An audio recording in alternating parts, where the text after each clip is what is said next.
ഇന്നത്തെ അമ്മ പൊന്നിൻ്റെ lunch box specials എന്തൊക്കെയാണെന്ന് നോക്കാം. അപ്പോൾ ചോറെടുത്തിട്ടുണ്ട്. ഇന്ന് തോരനായിട്ട് വെച്ചിരിക്കുന്ന സവാളയാട്ടോ. ഞാൻ ആദ്യമായിട്ടാണ് സവാള തോരനായിട്ട് കഴിക്കുന്നത്. എൻ്റെ വീട്ടിൽ സവാള വഴറ്റിയിട്ട് ഒരു മെഴുക്കുവരട്ടി സ്റ്റൈലാണ് ഉണ്ടാക്കാറ്. അത് പറഞ്ഞപ്പോഴേ ഓർത്തേ, ഇവിടെ എല്ലാവരും മെഴുക്കുവരട്ടി പ്രേമികളാട്ടോ. ഞാൻ മാത്രമേ തോരൻ പ്രേമിയുള്ളൂ.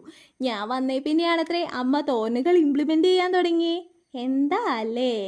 ഇനി അടുത്തത് വെച്ച് കൊടുക്കുന്നേ കടല റോസ്റ്റ് ആട്ടോ. ഈ വെറുതെ കടല കറിക്ക് പുഴുങ്ങിയാൽ തന്നെ ഞാനത് പെറുക്കി തിന്നുകൊണ്ട് നടക്കും.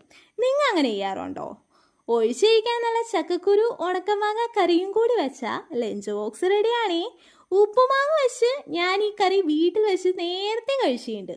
ഉണക്കമാങ്ങ വെച്ച് ഇത് ഫസ്റ്റ് ടൈമാണ്. അമ്മയുടെ ഫസ്റ്റ് ട്രൈയാ. ഉണ്ടാക്കി നോക്കിയതാ. ഉണക്കമാങ്ങയുടെ പുളി ലേശം കൂടി പോയായിരുന്നു. പിന്നെ ആ ടേസ്റ്റ് എനിക്കിഷ്ടമുള്ളതുകൊണ്ട് എനിക്ക് വലിയ കുഴപ്പമുണ്ടായില്ല. ഈ ചായയുടെ ഒപ്പനമാണ് പിടിക്കാഞ്ഞത്. അവർക്ക് പുളി അത്രയ്ക്ക് പിടിക്കൂല. അപ്പോൾ വീഡിയോ ഇഷ്ടമായാൽ കൂടെ കൂടിയില്ലേ.